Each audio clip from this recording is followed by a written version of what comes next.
Hello everyone, how are you all? I hope you all are fine and feeling safe.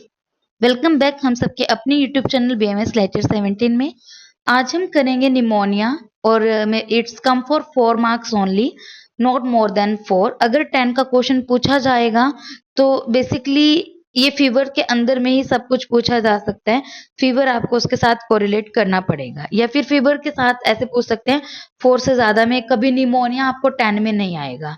ठीक है, तो exam point of view से हम करते हैं according to 4 marks. Pneumonia is an infection that inflame the alveoli in one or both lungs. ठीक है, आपको ना समझाना मेरा काम है, आपको ये वीडियो सुनना और ध्यान से सुनना आपका काम है। ठीक है, आपको ये पक्का 100% लर्न हो जाएगा, इस चीज की मैं गारंटी देती हूँ। तो निमोनिया होता क्या है? निमोनिया एक इन्फेक्शन है जो क्या करता है, जो हमारे लंग्स में जो एल्वोलाइज होती है उनको इन्फ्लेम्ड करता है। समझ आया? जो हमारे लंग्स होते हैं उनमें जो एल्वोलाइज होती है उनका इन्फ्लेम्ड कर देता है, उसी को निमोनिया बोलते हैं। और ये एक लंग में भी हो सकता है और दोनों में भी हो सकता है। इट्स अ इन्फेक्शन होती है जो आपके एल्वोलाइज को इन्फ्लेम्ड कर देती है। कोज क्या है इसका? स्टेप्टोकोकल निमोनिया बैक्टीरिया और other virus. Basically streptococcal pneumonia bacteria भी हो सकता है और मे बी अदर वायरस हो सकता है। तो यहाँ पे स्टेप्टोकोकल निमोनिया बैक्टीरिया याद रखना है। नेक्स्ट आता है इंक्यूबेशन पीरियड। इसका जो इंक्यूबेशन पीरियड होता है few hours to several days spread by droplet infection.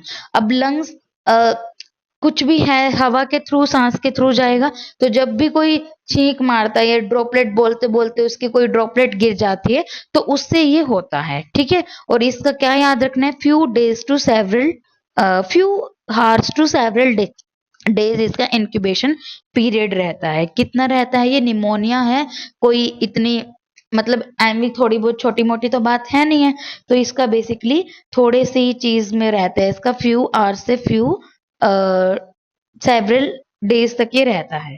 ठीक है, अब इसके टाइप्स की बात करते हैं। तो एक तो होता है कम्युनिटी और हॉस्पिटल एक्वायर्ड और those occurring in immuno compromise host. देखो बेसिकली ये दो टाइप से हैं, एक तो कम्युनिटी, एक होता है हॉस्पिटल एक्वायर्ड। उनमें ही होता है जिनकी इम्यूनिटी क्या होती है वो कम होती है। क्लिनिकल फीचर्स की बात करें पल्मरी में ब्रेथलेसनेस एंड कफ होगा। देखो अब आप सोचने की बात है, जब आपके एल्वोलाइज इन्फ्लेम्ड होगी तो आपको क्या होगा? सांस लेने में दिक्कत, कफ होगी। पहले तो ड्राई आएगी और लेटर उसके अंदर ब्लड स्ट्रेन आएंगे। ठीक है, पहले तो जो आपकी कफ होगी वो सूखी खांसी होगी और उसके बाद आपको कैसी होगी? वो एक्सपेक्टोरेंट ऑफ ब्लड स्टेन और म्यूकोपुरुलेंट स्पुटम होगा। ठीक है, कि उसके अंदर थोड़ा कहते हैं ना बलगम वाली खांसी हो जाती है। पहले सूखी होगी देन ये वाली होगी। फिर प्लूराइटिक चेस्ट पेन होगा, may refer to the shoulder, और ये चेस्ट पेन आपके शोल्डर में जाएगा और अपर एब्डोमेन टेंडरनेस रहेगी इसके अंदर।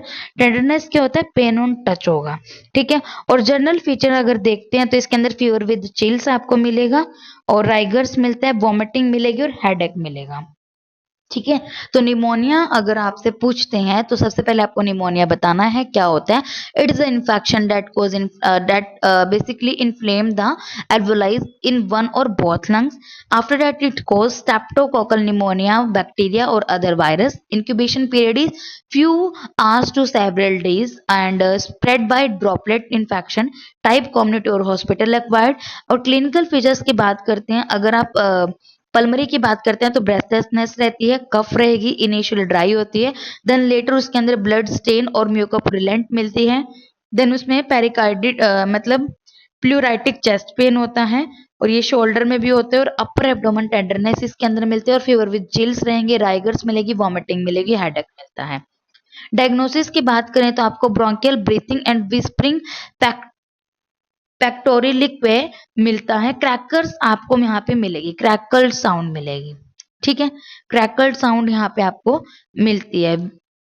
और इन्वेस्टिगेशन में आप देखते हैं चेस्ट एक्सरे आपको कराना है, स्पोटम, पीसीआर, ब्लड आपको देखना है, डेट्स इज न्यूट्रोफिल ल्यूकोसाइटोसिस।